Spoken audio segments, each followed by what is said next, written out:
उमरे फरूक रजी अल्लाह तआला नो आप दा दौर एक वडेरी मां ओदा इको पुत्र काबे दा हज करन चला सी। काबे चलिया ते मां को इजाजत लई, अम्मा मैं काबे टुर जा, मैं काबे चला जा। मां ने क्या पुत्र मैं वहां वडेरी ते तू इंज कर काबे ना जा, मैं वडेरिया ना जा। फिर किसी ने उन्हें आख्या मां मैं जाने जाना है, उन्हें तैयारी की। मां बाहर खलो के बद दुआ कर दी है कि या अल्लाह वेख मैं डकिया भी है ते छड़ के काबे चला, जेड़ा घर काबा ते किबला ते जन्नत ए दे आले दा कोई ध्यान ही कोई नहीं। ये काबे तो चला इहदे ते कोई चीज जड़ी अजाब मुसल्लत कर दे, एक पिंड चो दूसरे पिंड तीसरे पिंड जिसने गया ना ते रात पै गई। जरा तवज्जो करया जे, रात पै गई रात ते उन्हें आख्या चलो मैं मस्जिद विच जेड़ा वे रात कढ लेना, इबादत पे करदा नफल पे पढ़दा वे। नफल पढ़दियां उस पिंड दे विच चोर एक लुक गया। ला दो लोग चोर दे मगर भजे, चोर मस्जिद वाल भजिया। जिसने मस्जिद वाल भजिया मस्जिद दे कोल आया, चोर गायब हो गया। जिसने चोर गायब हो उन्हें आख्या ए मस्जिद तो अगे चोर नहीं गया, मस्जिद के विच चोर चला गया या कितने इतने साइड पे दरवाजा खोलिया तो बंदा अंदर जेड़ा ना की क्या करे नफल पे पड़े। उन्हें तो चाहिए छड़ के आ जाना, उन्हें कहे चोर है ये की है चोर है। उन्होंने फड़िया मारिया पिटिया, उन्होंने जेड़ा काजी दे कोल लै गए जी ए बंदा चोर है। काजी ने हुक्म दिता है दोवें हाथ कट दिओ, एदियां दोवें अखां कट दिओ। उन्हें जेड़ा है ना आखे दे पैर कट दिओ, अखां भी कट दित्तियां, हाथ भी कट दिते, पैर भी कट दिते। ओ फिर रौला पान लगा, उन्हें आख्या ओए मुल्खा ओ मैं चोर नहीं गए, मैनू ए ना कहो कि असा चोर दे जेड़ा भी हाथ कट दिते ने।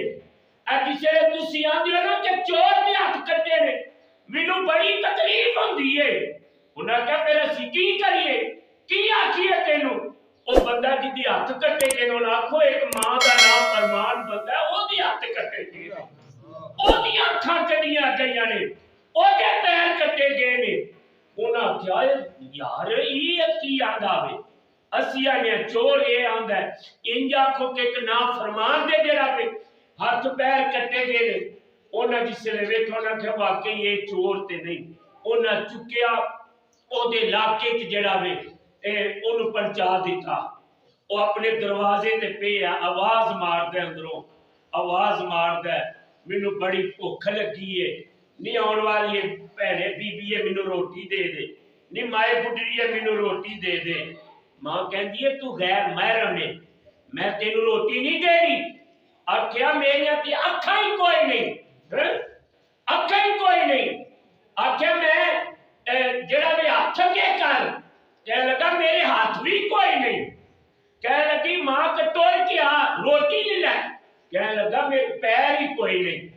जिसले उसकी मां बाहर आई ना, मां नू बेटे की आहट आ जाती है और बेटे नू अपने मां या बाप के पैरों की आहट आ जाती है। उन्होंने आहट आई कि आने वाली कोई गैर नहीं, ये मेरी मां है। अपने मां के कदमां ते अपना सिर रख के हालांकि नजर भी नहीं पियाऊंगा ते कहंदा अम्मा मैनू माफ कर दे, मैनू माफ कर दे, मैनू माफ कर दे, मैं तेरी इजाजत तो बगैर काबे का तवाफ करन जांदा सा पिया। मां ने जिसे ने वेख्या आख्या पुत्र तेनू की होया, तेरे नाल की होया। जिसले पुत्र ने गल सारी सुनाई मां दिया अखां विच भी आंसू आ गए। मां भी रोन लग पई कि एडी अजियत मेरे पुत्र नू मिली है, एडी तकलीफ मिली है। रात हुई लोकी सौ गए तो मां उठ पई, अल्लाहु अकबर कबीरा।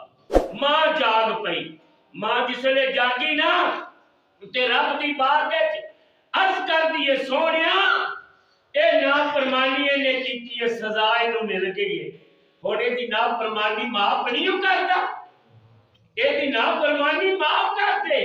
आपदा विचों आवाज आई, ए माइये जो तू आंदी जानी है मैं तेरा मालिक जेड़ा कबूल करता जाना, मालिक कबूल करता जाना।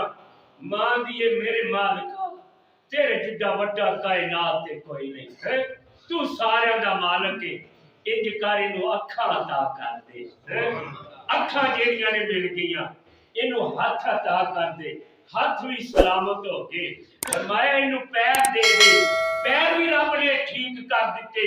सवेर रात नु सुत्या अन्ना लूला ते लंघा सी, सवेरे उठदा वे मां की दुआ दी बरकत नाल रब तआला ने सब कुछ ठीक कर दिता।